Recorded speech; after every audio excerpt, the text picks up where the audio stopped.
And welcome everybody. My name is Tom Laleo. I'm your ultimate jet guide, and today we're going to be doing some more cold calling. Hello, would you like to sell your private jet? We are calling Citation II SP owners. These are people that own private aircraft, and we're going to see, hey, are you in the market for a change? So I'll be playing some background videos because there's going to be times where I'm going to be talking to somebody, and I obviously want to make sure that their privacy is upheld. They are high net worth individuals. What's going on, Eli?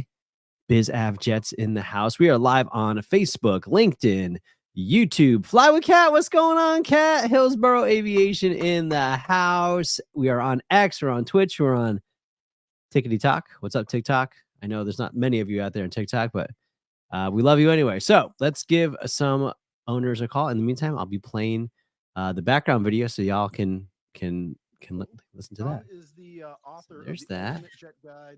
Right here. My first phone just read the call. book. It's a quick read. Robert. I actually read it one evening. Chock full of just great value. And if you're thinking about getting into the jet game, selling the jet All game, right, this guy I goes by highly Bob. recommend this book to be your first book to read. I read a couple of books recently on the same subject, and I can tell you that Tom's book is phenomenal. It's really good for someone. Fulton, what's up? So, Tom, I appreciate you being on. Thanks for spending time and adding value to our podcast listeners that may be interested in this stuff. My pleasure, Ernie. I can't believe you got through it in one day. I mean, it was quite. Maybe I need to up the reading level a little bit. No, I was chewing on the knowledge. I love reading, so this was a very good book. So, Tom, just to start off, tell me a little bit about yourself. How did you get started in aviation and all that stuff? Yeah, 100%. So my name is Tom Lelio. It's kind of a tongue twister, but I got into aviation by happenstance. Actually, I was a youth pastor for over a decade. I've got a graduate degree in systematic theology, and I just kind of always thought that would be my path in life, as just dedicating my life to the church. My wife and I, we've got 5 children, and I grew up in New Jersey. Went to school in Pennsylvania, stayed there for a few years, and now we moved about a little over a decade to Florida, pursuing a job in youth ministry. And so I was a youth minister in Florida for a number of years, and then kind of positioned or pivoted over to a music school. I was doing videography and marketing and sales for a local music school for 3 years, and then found aviation because I went to the owner of the music school and I said, "Hey, listen, what's the future hold for me? What's the path? I've got 5 kids." I was starting to get more, I think as you get older, you kind of set bigger goals for yourself and like, "Hey, what else can I do?" And it was just time for me to move on from that school. And so I just went online, Indeed.com, saw a sales job Indeed. opening. No kidding. Found out that it was for aviation, and I thought I was just going to be booking flights at first, but it turns out we were actually selling the jets themselves, and that's where it all began about 4 years ago. That's awesome. That's awesome. So, what was that step like going from youth pastor to music into aviation? Did you have any aviation experience prior to doing that?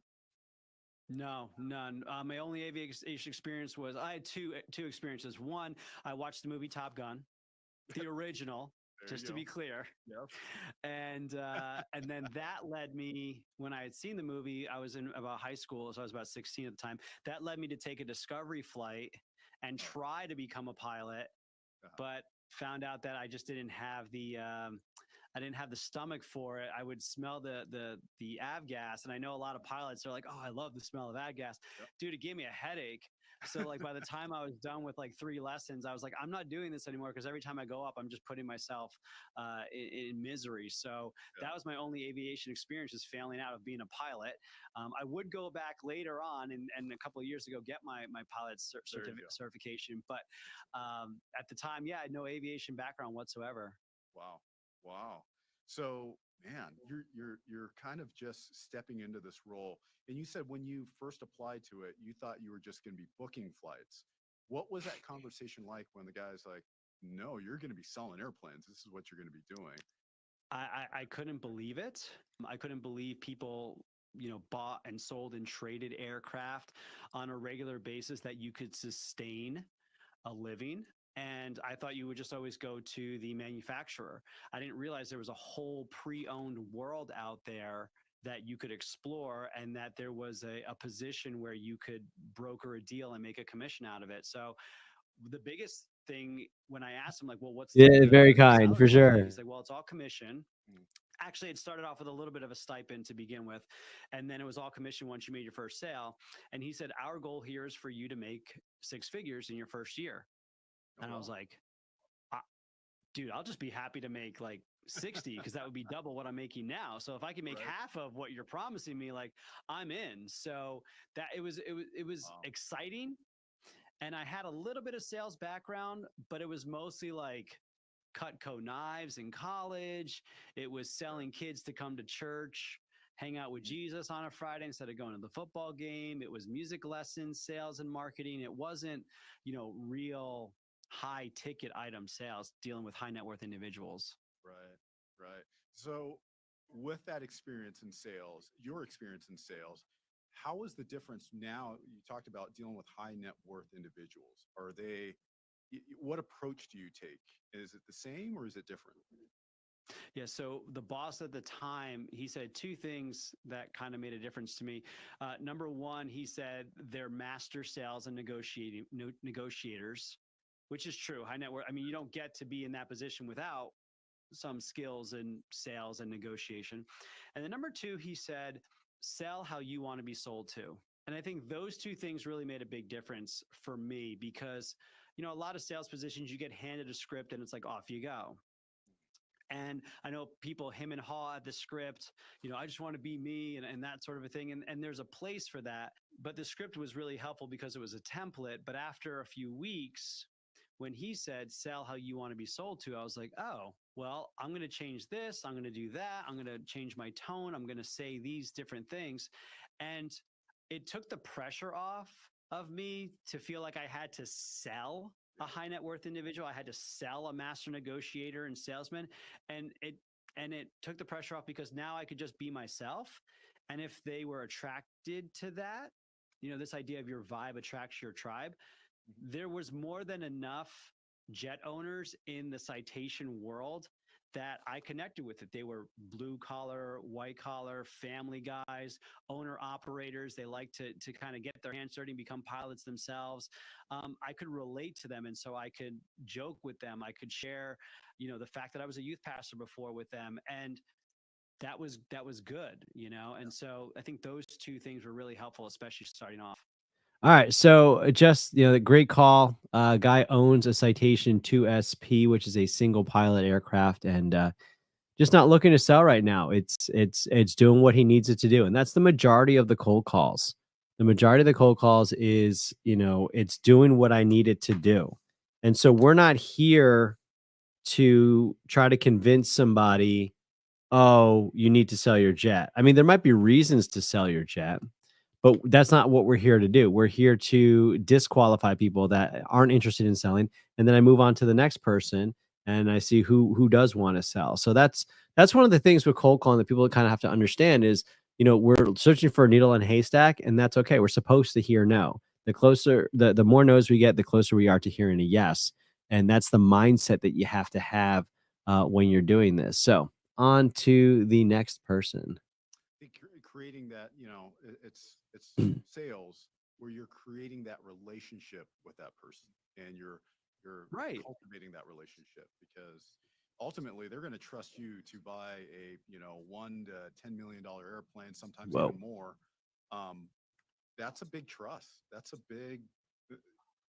lot to give to not just one person. You are part of a team, but still that owner is giving quite a bit of money to purchase this asset, which could go sideways if it's done incorrectly. So I tell my team all that all the time. Like, what you're trying to do is really hard. You're calling a random stranger and being like, hey, you don't know me, but I want to sell your $1 million asset. Like, that's a big ask. So we really need to train to make that as successful as possible for both sides. Right. So youth pastor, music. My name is Tom with Jet Life Aero. Good afternoon. I noticed you guys have 811 Victor Golf currently listed for sale. on my dealer database with a non-exclusive agent. I just wanted to check in because I currently have another Citation 2 SP listed for sale, Whiskey Tango. Wanted to see if you're open to off-market offers on the aircraft. So if you get a chance, give me a call back at your convenience, 941-241-2682. Have a great day. No, they threw us into I'm the going to deep send that end. guy a I'm text thankful that they message. did. At first I started out with Citation 560s. At the time they were a million, sub-$1 million jets. Now they're almost double that. Crazy, how the market has changed. Yeah. But I got my teeth kicked in for about 2 weeks. And what I mean by that is a lot of voicemails, a lot of gatekeepers. I wasn't talking with the decision makers. When I talked to the decision maker, I distinctly remember somebody calling me out and saying to me, well, it sounds like you have no experience whatsoever. I just got my ELT replaced, and I bet you don't even know what an ELT is. Click. Wow. And I'm like, oh, dang. Wow. Okay. Which he was right. I had no idea what the ELT was at the time. Right. But, so I struggled, and my manager kind of pulled me aside and said, we're going to shift markets. And so we went to the older 501s. And I started having more success with that because it was owner operators, a little bit of a smaller, price point. They were about $500,000 at the time, maybe a little bit less. And so I connected with the owner operators. They were usually on their way up to a Citation 5 or Oh, by the way, guys, if to anybody has any maybe with questions, CJ, they something can bigger. shout So out we're in the comments. I'll be happy to moving answer your up, we're up questions to while we're 5 here today. owners, and this is kind of the thing with some markets is that sometimes these manufacturers made the planes too nice. They fit the mission, and it's like, there's no need to upgrade. They don't have the Apple mindset of like planned obsolescence. It's like, come on, guys, you made it too good. Right. Maybe they do now. I don't know on the newer ones, but I started having more success in the 501s. And so I remember my first sale, it was about 3 months in, and what happened was when it went to pre-buy, a mechanic knocked over a nitrogen canister, and it shot off the top, and the projectile punctured a hole in the nose of the jet. And so I get this phone call, and I'm like, wait, what? All right, who's up I next? didn't know that could happen. Like, what are we talking about here? And so fortunately enough, it was small enough they could patch it up. That buyer did not buy the jet, but fortunately we had a backup buyer lined up who stepped in right away, and we had our first close. But it's funny, like you always remember that first, and even one of the guys on my team now, he just closed his first jet about a month ago, and it was just watching. It was funny. It's like every step of the way, like there was Hong Kong. something else was popping up. Oh, there's a lien we didn't know about. Oh, there's logbooks missing we didn't know about. They found them. Oh, the shop found this wrong with it. That's another 20 grand. Oh, it's got a fuel leak, 30 grand. And just, like everything. Oh, there's a snowstorm. Everything's finally ready to go, but escrow's in the middle of a snowstorm, so we have to delay closing even more. And it's just like, oh, I'm skipping through a bunch of people, a bunch of aircraft that are for sale. Hey, Roberts. And if you can roll with the Oh, punches, thanks, Kay. Appreciate it. Now, so Just you. Not just you. You're here. That's important. Was that kind of the catalyst to writing the Ultimate Jet Guide? What was the I guess the influence in writing the book? So you can teach others or business owners and owners of airplanes that want to purchase. Who is the target audience for the book? Yeah, so about a year into selling jets, I was getting a lot of the same questions. And having been doing a lot of sales and marketing for the music school and the music ministry, I've always had that creative bug. All right, let's call. Producing content. I like editing videos. What's up, Richard? So I was getting a lot of the same questions. So I'm like, all right, sorry to take. I gotta get. Let me see if I can. And I don't need to become YouTube famous, get a platinum play button or anything like that. It's just an archive of content so that when you call me and you ask me a question, I can just send you a video and I'll answer your question. And that'll, hopefully, gain some authority and help gain some trust from the person that I'm sending the video to. So it actually, the Ultimate Jet Guide started as a YouTube channel. And if you fast forward to when I started my own brokerage, I was just thinking about it, like, oh, it would be great if I had a physical book or something that I can share with people, because some people don't like YouTube, they're readers. And that's where it kind of came out. And it was really, it's about educating first time or, uneducated buyers on how to buy a private jet. So we go through, well, should you charter first? Should you buy? Should you fractional? Should you invest? Because that's been a big thing as of late. So that's really where it came from. It's just answering questions that I was getting. It started as a YouTube channel, and then finally I sat down to write it. Now, you also have a brokerage, aircraft broker training Woof, course that was a as well terrible that voicemail. that you have. Is that correct? Oh my gosh, Yeah, that was a so terrible about a voicemail. year and a half ago, I left the brokerage where I started and started my own brokerage, and with the intention to just do what I had been doing, sell private jets on my own. So, I didn't have a book of business. I didn't take any clients with me or anything. So I was starting from scratch. And so what I knew was, money follows attention. And I just needed to get people's attention. So I really leaned into the content marketing, started to do even more with YouTube, more with social media. And people started asking me, like, well, Tom, how did you become a jet broker? I'm like, oh, why is everybody asking me about how to become a jet broker? Like, I'm trying to sell you a jet, but all the people that are talking to me are people who want to become jet brokers. Like, this is not right. Yeah.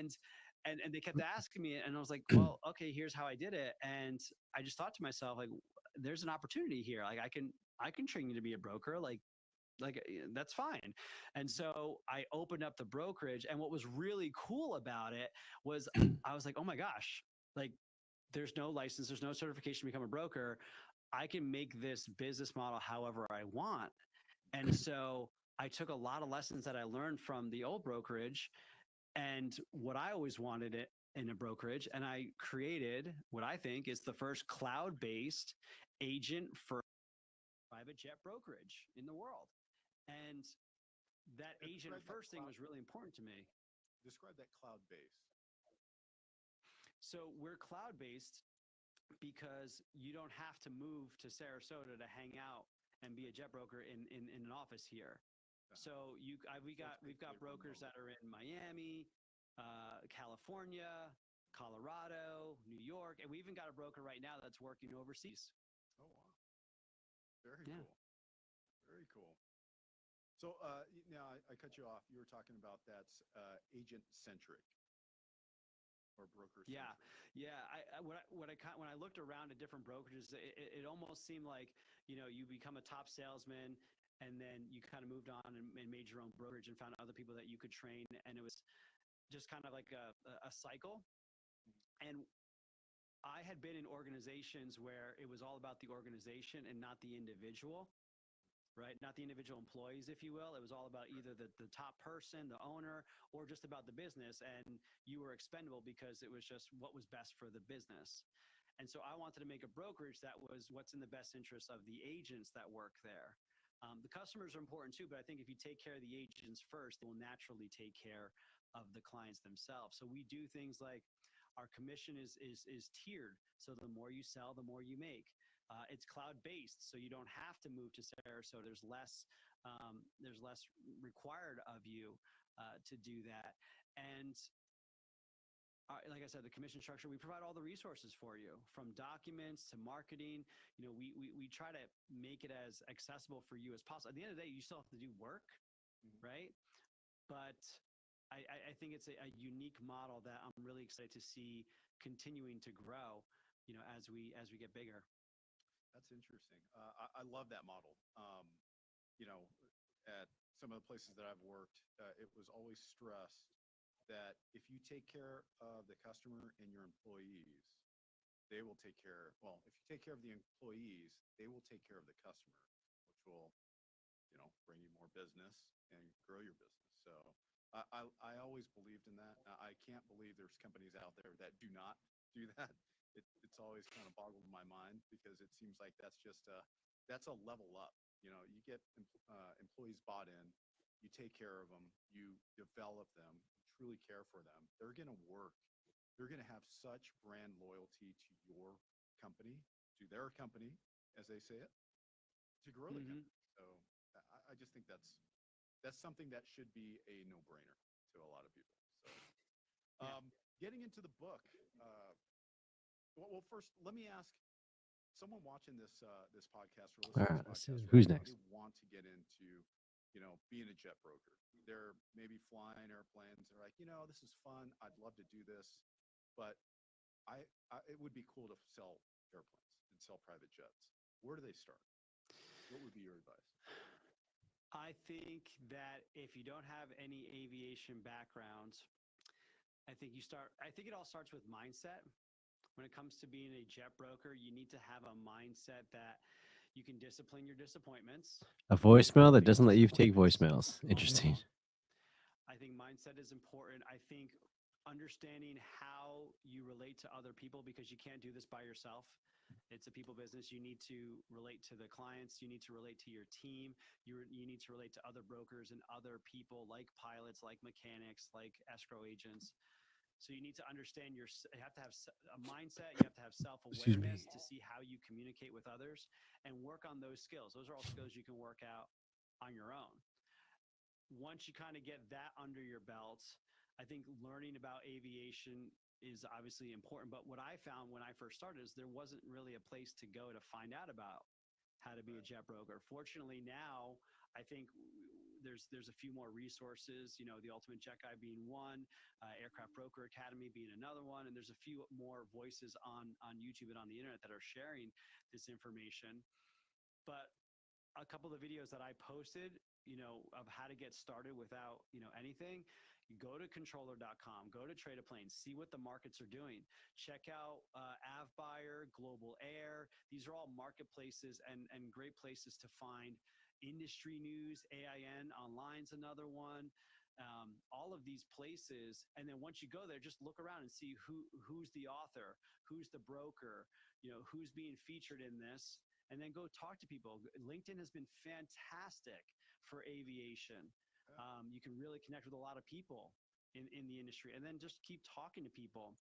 And if you can, find a community online, whether it's a Facebook group of citation pilots or a LinkedIn group, or, we've got our Jet Life Aero Circle app for aspiring brokers. So it's mindset, it's understanding, the communication, your communication style, self-awareness, and then it's going to go get the knowledge and find people that will invest their time, energy, and effort into helping you get the knowledge. And I think the biggest thing is just don't be afraid to roll up your sleeves and do the work. Yeah. Yeah. Being able to pick up the phone and cold call somebody has to be it's not natural, but you have to get to being almost as natural as possible.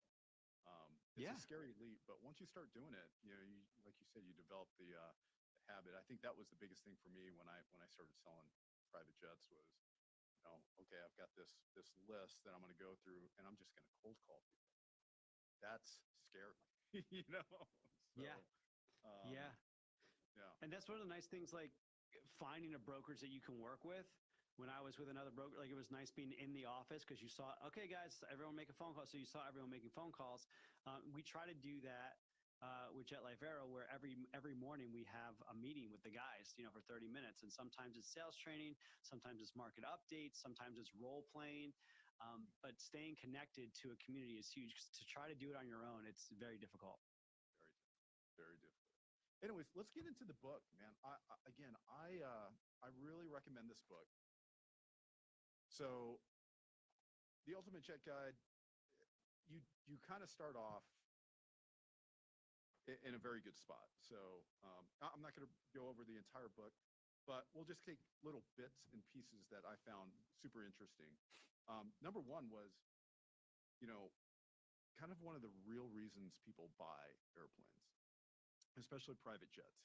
There's the Instagram, the IG stuff of, and the TikToks of, fabulous people getting on with, champagne and this and that. And there may be 0.001% of the people that do that. The other percentage that I've found, at least in my experience, are business owners that need to go somewhere to get business done and come back home so they can see their kids' soccer game. It's a business tool, and then number two, it's a tax advantage tool. Is that kind of the same thing that you saw? You did mention tax advantage being 99% of the clients that they're saying they're using the acquisition of their private jet as a tax play. Well, yeah, I mean, I think you'd be foolish not to, even if the number one reason you're getting it is for business as a time machine. I mean, yeah, why not take advantage of the tax deduction as well? I think I had one client, just tell me, like, Tom, like, we only have so much time. It's my most valuable resource. I'm going to spend the money to make sure that my time is used wisely. And I always tell people buying a private jet's not going to necessarily make sense on paper, unless you're one of the few people that, they can afford, that, and then their time literally is worth $10,000 an hour. In fact, when I was talking to Gary Vaynerchuk on his Tea with Gary V podcast, he's like, yeah, this doesn't make sense for anyone unless your time is really that valuable, right? People are paying you that much so that spending $20,000 to travel, well, your time's $10,000 an hour, it takes you 2 hours. Okay, well, then it makes sense. But what this other client was explaining to me was my time is worth the exchange of that money.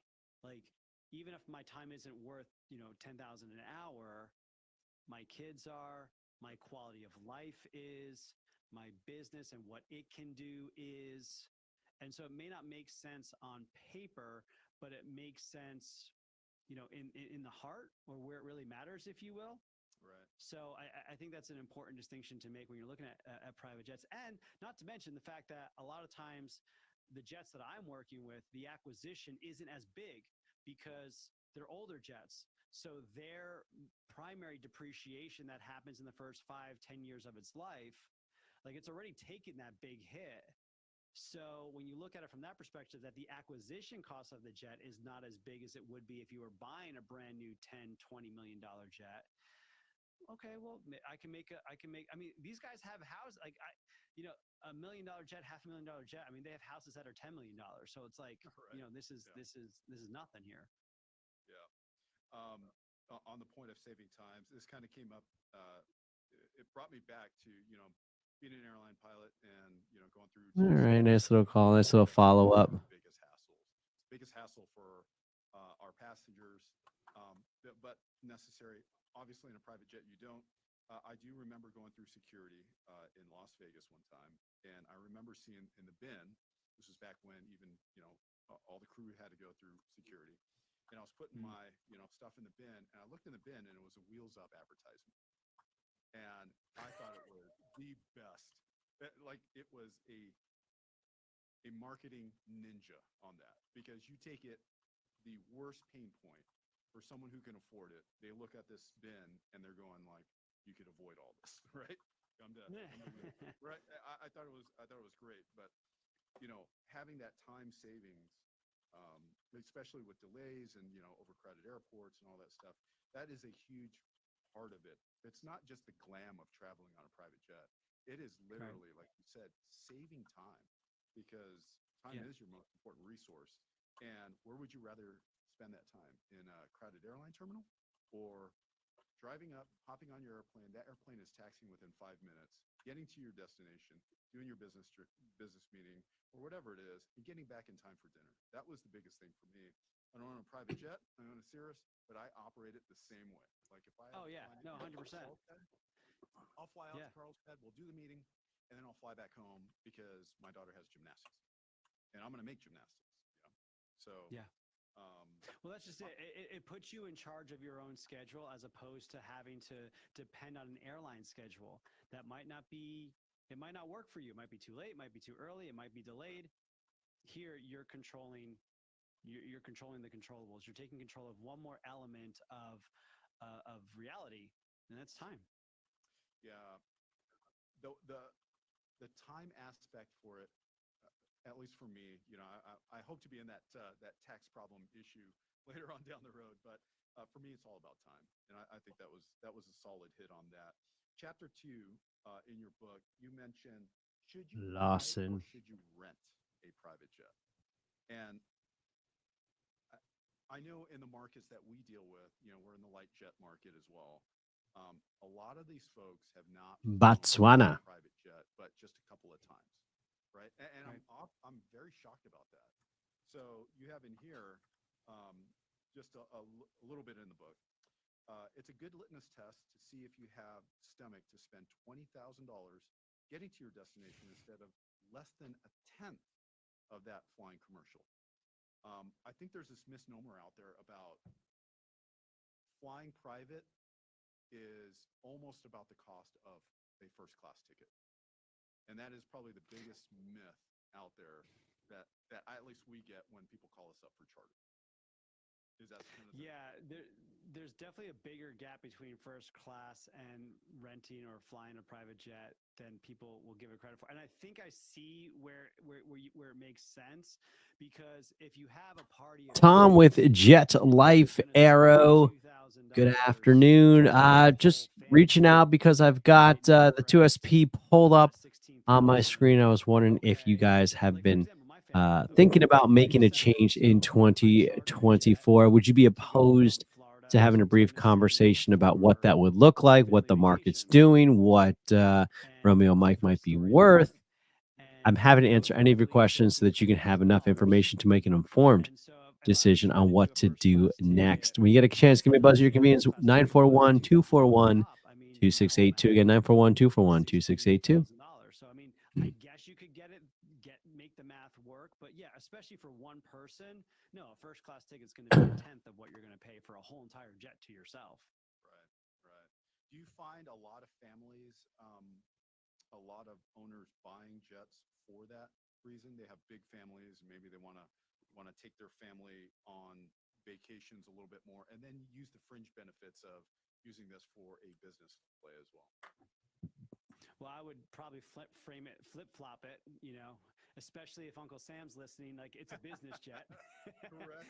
um, it's definitely a business jet that Yep. that the family sometimes will be able to take advantage of it when the owner's going on a business trip. The family Yep. can hop on. But Yep. yeah, no, it's definitely something that once you buy it, you're like, you find all these opportunities, whether it's family, friends, dogs, Tom with Jet Life pets, Arrow. Good camping, afternoon. Hope you're doing well. Reason for my calls, I've got the Citation 2SP pulled up on my screen. And I was just medical wondering if you guys had or any plans one-off to make a things, like change emergencies in in the your new life, year. medical Would you emergencies be that would opposed to having a hold you brief back. For example, conversation my mom about lives in bringing New Jersey, Gulf I'm in Echo to the Florida. market? I If currently have something the like that only would occur Citation in New 2SP currently Jersey, listed then on controller I for could hop full on my sale. jet That's for 513 a Whiskey full week, Tango.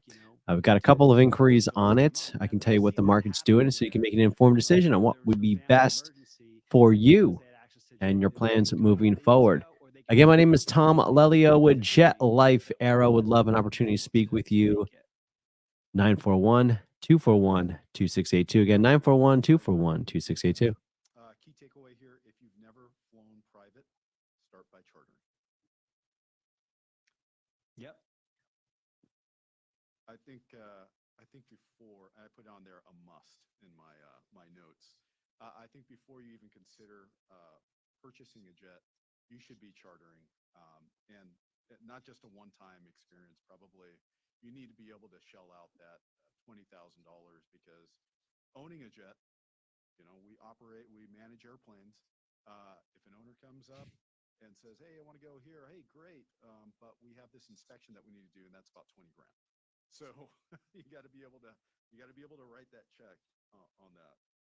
Um, One of the benefits you talked about chartering is the lower upfront costs.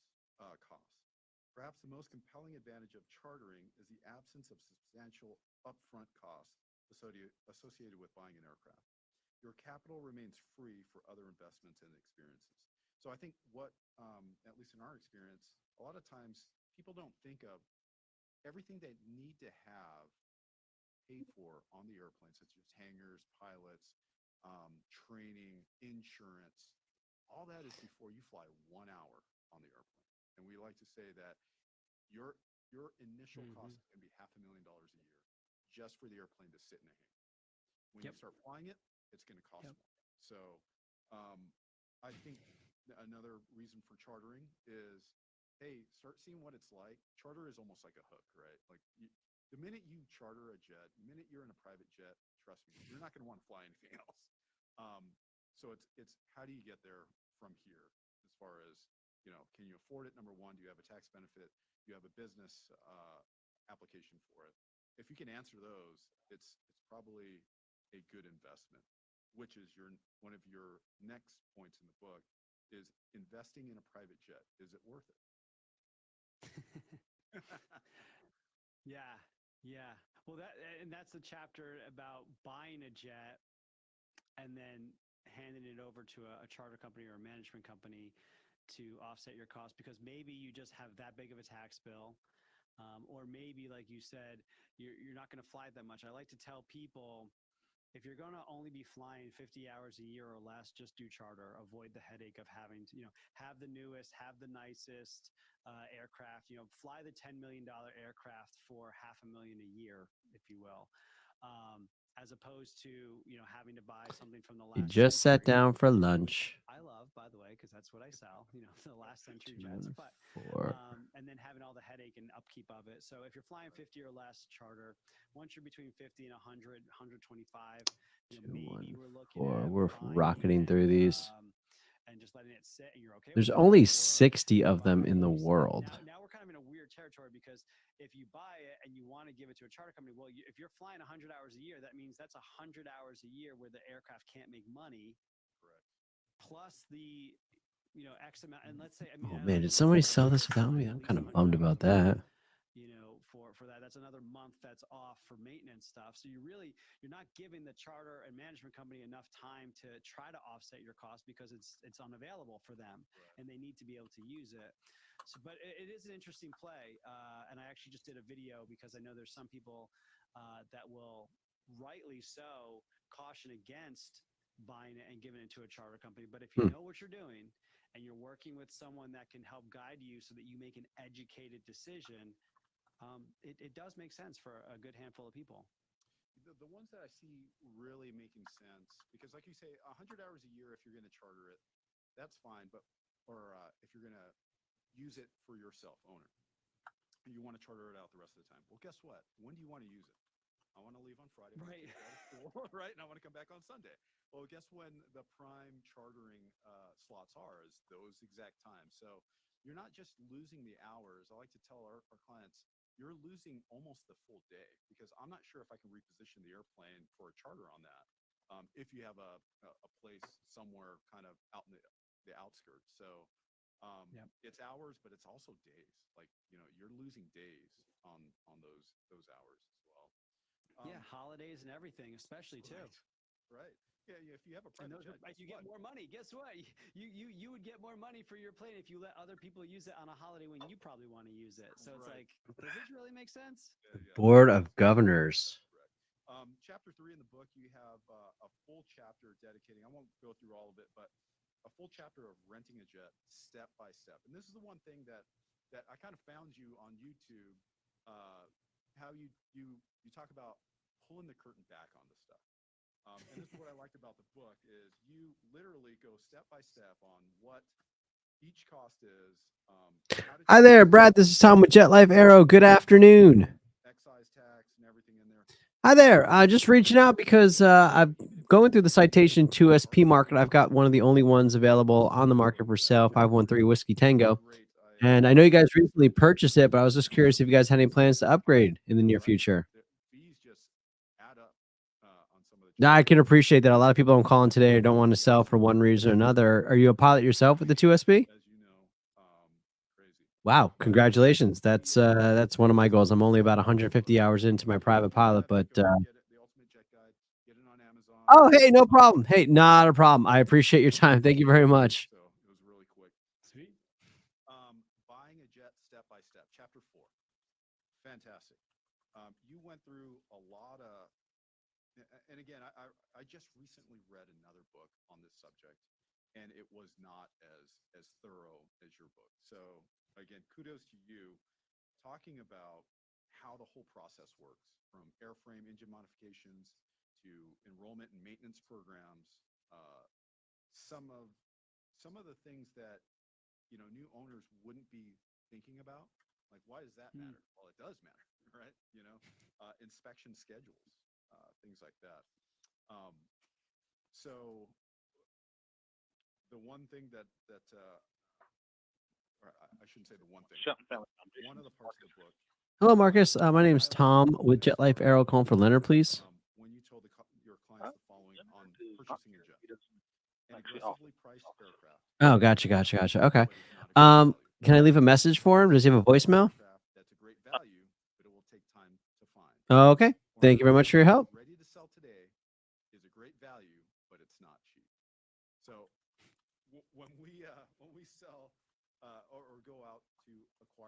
aircraft for individuals.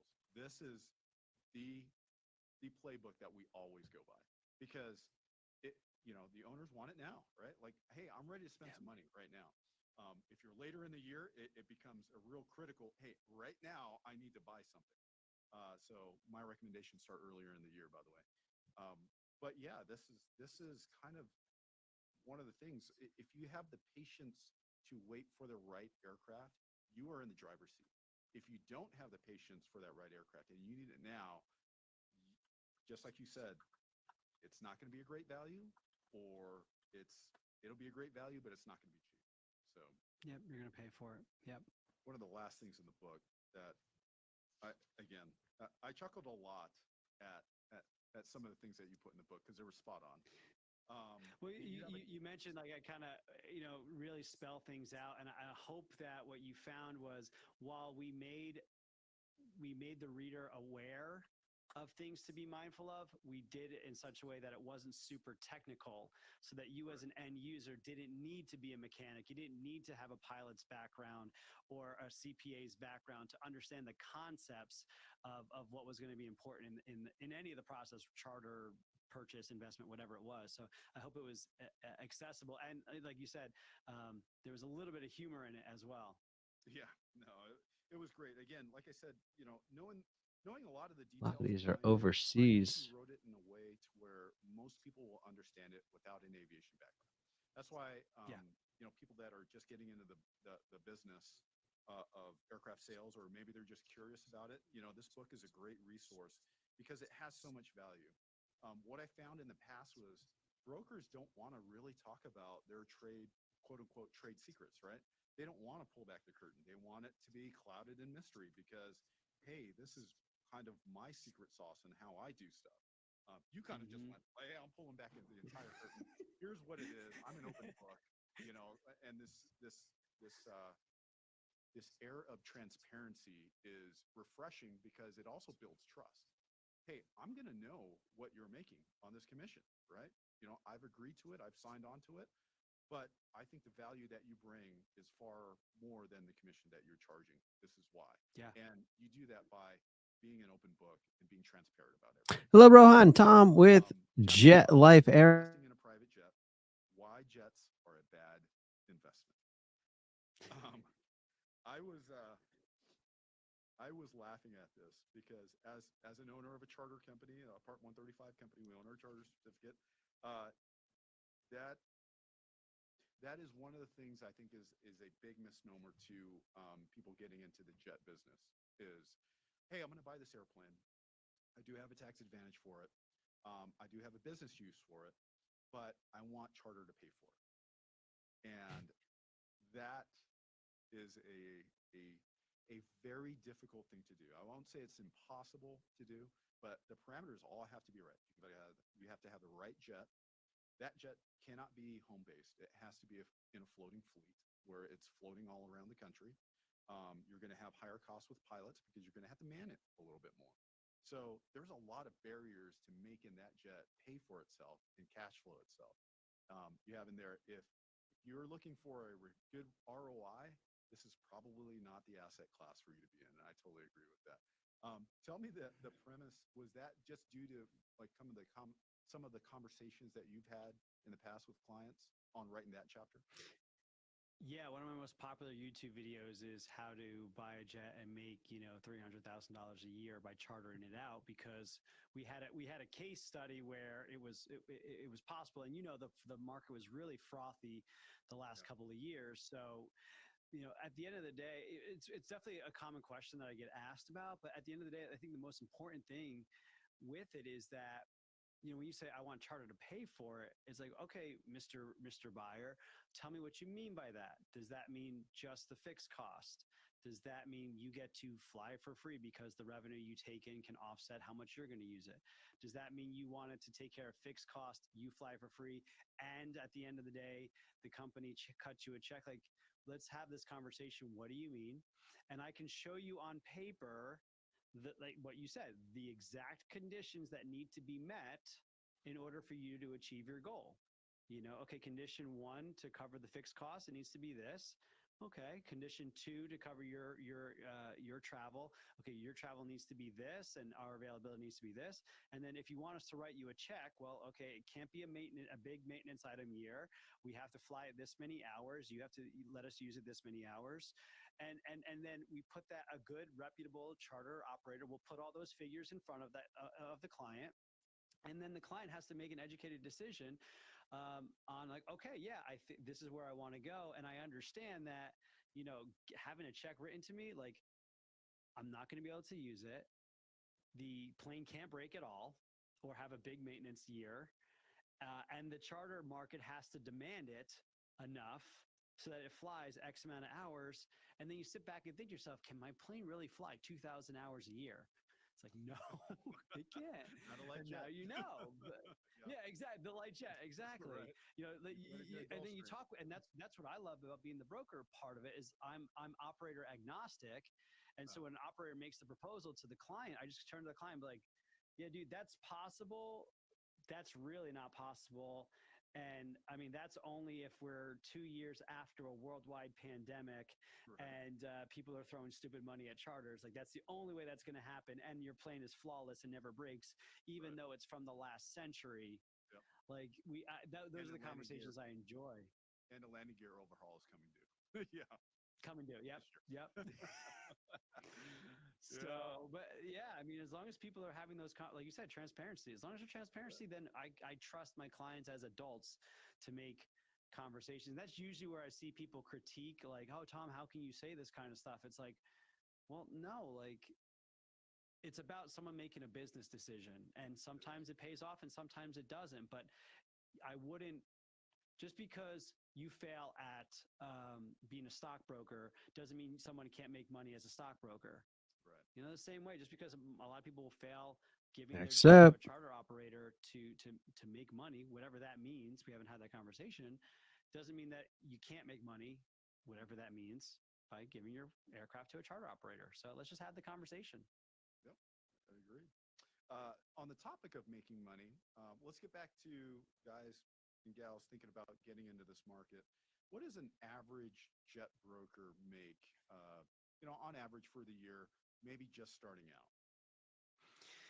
So I can speak to what my experience was as a first-time jet broker, and I've had two first-time experiences, both as starting out with a company that I was working for, and then both starting out all on my own.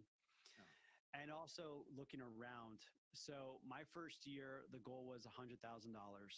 I hit that goal. And the way that I hit that goal was I sold 20 plus jets that first year, making $5,000 take home of a commission. So that's how it was done. And so the next year I was like, well, I want to bring home more money. I'll just make sure that my commission is higher. So when I negotiate my commission with a seller, I made it higher. So my commission instead of 5,000 average was 10,000. So I doubled my income by just making that adjustment. And then the next year I did the same thing. And by the year 3, I was bringing in over $500,000 because I was still doing 20 transactions, and the average transaction was take home $5,000, $10,000, $20,000. Now, when I all right, guys, I'm gonna started call for doing today. business for myself, Sorry, I not super set eventful, but my we'll catch you another day. home